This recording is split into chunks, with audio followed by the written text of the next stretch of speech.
Dumelang my brothers and sisters. Lebitso la ka ke Thato Hlalele, ke Mtaungwa Hlalele, ngwana Bisla Kgomo. Welcome to my YouTube channel called Kopano ke Matla. If you're new to the channel, please like and subscribe. This channel is for us Africans to share and gain knowledge about Africa, its history and traditions. It's for all Africans and Africans in the diaspora.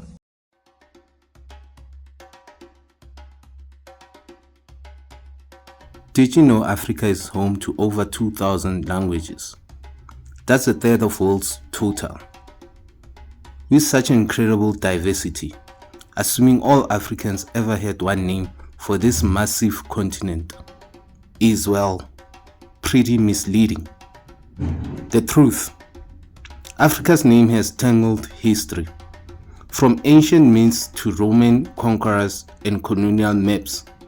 Today, we are uncovering what Africa was called before it was Africa, and why most of those names aren't what you think. Let's dive in.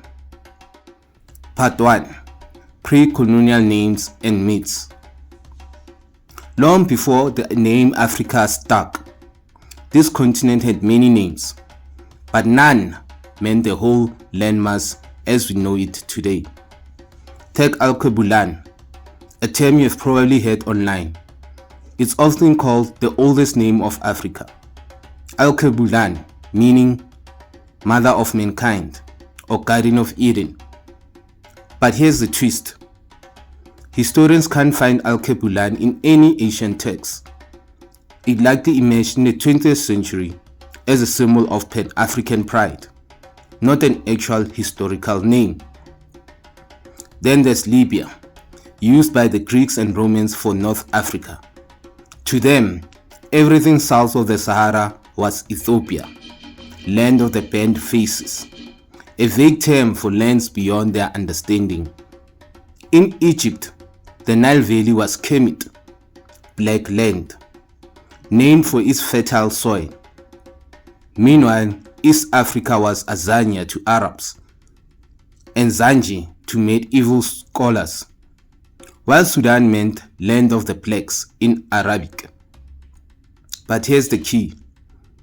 These names describe regions, not the continent. For most Africans, identity was local.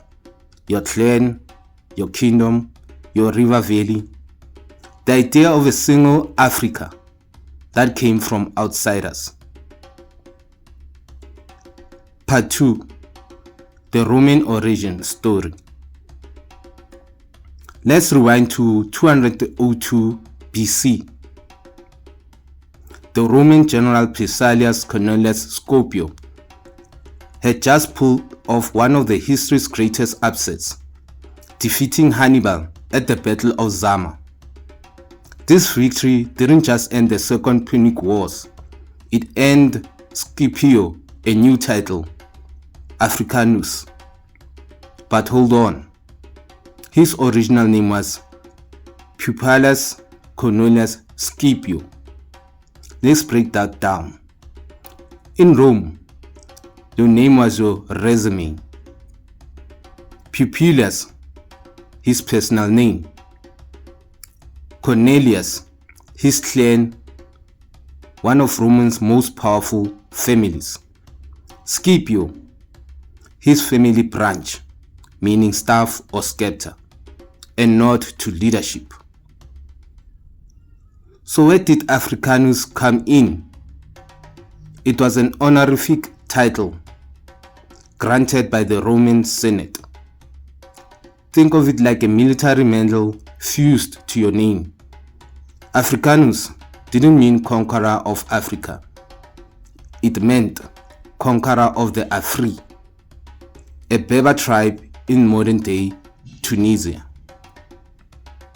Here's the kicker. The name Africa already existed before Scipio.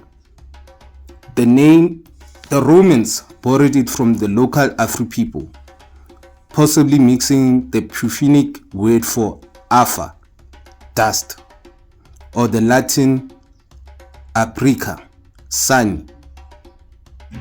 Their new province, just a sliver of North Africa, today's Tunisia.